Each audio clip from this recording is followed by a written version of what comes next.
സ്ഥാനാർത്ഥി നിർണയത്തിൽ പ്രതികരണവുമായി KPCC general secretary Deepthi Mary Varghese mayor തിരഞ്ഞെടുപ്പിലുണ്ടായ അപാകതകൾ പരിഹരിക്കുമെന്ന് ഉറപ്പ് നൽകിയിരുന്നു. അതുകൊണ്ട് തന്നെ യുക്തമായ തീരുമാനമുണ്ടാകുമെന്ന് പ്രതീക്ഷിക്കുന്നു. നേതൃത്വം നീതിയുക്തമായി തീരുമാനമെടുക്കുമെന്നും സീറ്റിനു വേണ്ടി അവകാശവാദം ഉന്നയിക്കുന്നില്ലെന്നും ദീപ്തി അമൃത ന്യൂസിനോട് പറഞ്ഞു.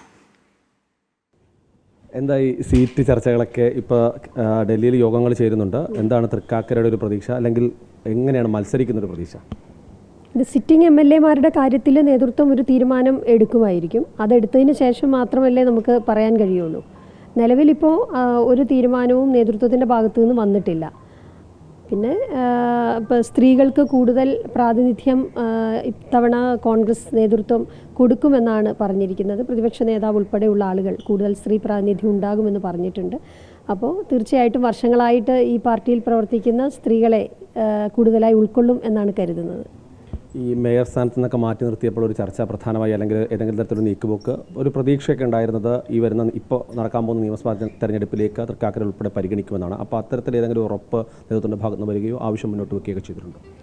അല്ല, മേയർ തെരഞ്ഞെടുപ്പിന് ശേഷം അതിലുണ്ടായിരുന്ന അപാകതകൾ തിരുത്തുന്ന രീതിയിലുള്ള തീരുമാനങ്ങൾ ഉണ്ടാകുമെന്നാണ് KPCC പ്രസിഡന്റ് ഉൾപ്പെടെ എന്നോട് പറഞ്ഞിരുന്നത്.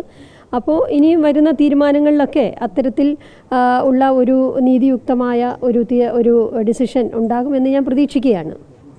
കോൺഗ്രസിലേക്ക് കൂടുതൽ വിസ്മയങ്ങൾ വരുന്നു എന്നാണ് പ്രതിപക്ഷ നേതാവ് പറയുന്നത്. അപ്പോൾ കോൺഗ്രസിലുള്ളവരെ കൂടുതലായി പരിഗണിക്കേണ്ട ചിലപ്പോൾ സുധാകരനടക്കമുള്ള ആളുകൾ മടങ്ങിപ്പോരുന്ന സാഹചര്യമൊക്കെ വരുന്ന ഒരു പശ്ചാത്തലം കൂടിയുണ്ട്. അതെ, കോൺഗ്രസ്സിലേക്കാണ് ആളുകൾ വന്നുകൊണ്ടിരിക്കുന്നത്.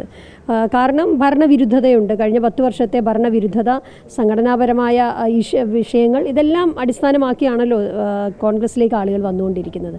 അത് ഇനിയും വരുമെന്ന് തന്നെയാണ് പ്രതീക്ഷിക്കുന്നത്. കോൺഗ്രസ് കൂടുതൽ ശക്തമായി ഭരണത്തിലേക്ക് തിരിച്ചു വരാൻ പോവുകയാണ്. ഏതെങ്കിലും ഒരു സീറ്റിന് വേണ്ടി അവകാശവാദം ഉന്നയിക്കുക, അങ്ങനെ ഒരു നീക്കം ഉണ്ടായിട്ടുണ്ടോ? ഞാൻ ഒരു അവകാശവാദവും ഇതുവരെ ഉന്നയിച്ചിട്ടില്ല. പാർട്ടി എന്നോട് നീതിയുക്തമായ ഒരു തീരുമാനം എന്നോടെടുക്കും എന്നുള്ളതാണ് ഞാൻ കരുതുന്നത്. എന്താണ് തൃക്കാക്കരയുടെ കാര്യത്തിലാണോ ഒരു പ്രതീക്ഷ വയ്ക്കുന്നത്? അങ്ങനെ ഒരു പ്രത്യേകമായ മണ്ഡലം ഞാൻ പറയുന്നില്ല. തൃക്കാക്കരയിൽ PT-യുടെ ഭാര്യ കഴിഞ്ഞ തവണ മത്സരിച്ചു. ഇത്തവണയും അവർ മത്സരിക്കുമോ എന്നുള്ളത് നേതൃത്വമാണ് തീരുമാനം എടുക്കേണ്ടത്.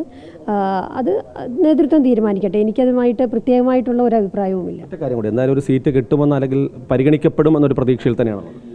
പരിഗണിക്കും എന്ന് തന്നെയാണ് എൻ്റെ പ്രതീക്ഷ. പിന്നെ ബാക്കിയുള്ള കാര്യങ്ങൾ നേതൃത്വം തീരുമാനിക്കട്ടെ. എവിടെയാണ് പരിഗണിക്കേണ്ടത്, ഏത് രീതിയിലാണ് ഒരു പ്രവർത്തകയെ അക്കോമഡേറ്റ് ചെയ്യേണ്ടത്, അതൊക്കെ നേതൃത്വം തീരുമാനിക്കേണ്ട കാര്യമാണല്ലോ. അവർ തീരുമാനിക്കട്ടെ. ഇതാണ് ദീപ്തി മേരി വർഗീസിന് പറയാനുള്ളത്. അതായത് ഒരു അവകാശവാദം സീറ്റിന് വേണ്ടി മുന്നോട്ട് വയ്ക്കുകയല്ല, മറിച്ച് അംഗീകാരം ലഭിക്കണം. അതായത് ഇതുവരെ പ്രവർത്തിച്ച രീതി, പാർട്ടിക്ക് വേണ്ടി നിലകൊണ്ട രീതിയിൽ തന്നെ ഒരു അംഗീകാരം ലഭിക്കണം എന്ന് തന്നെയാണ് ദീപ്തി മേരി വർഗീസ് ഉൾപ്പെടെയുള്ള കോൺഗ്രസിൻ്റെ പ്രധാനപ്പെട്ട നേതാക്കൾ നേതൃത്വത്തിന് മുന്നിൽ ആവശ്യപ്പെടുന്നത്. Cameraman P. ശശികാന്തിനൊപ്പം KK പ്രശാന്ത്, അമൃത ന്യൂസ്, കൊച്ചി.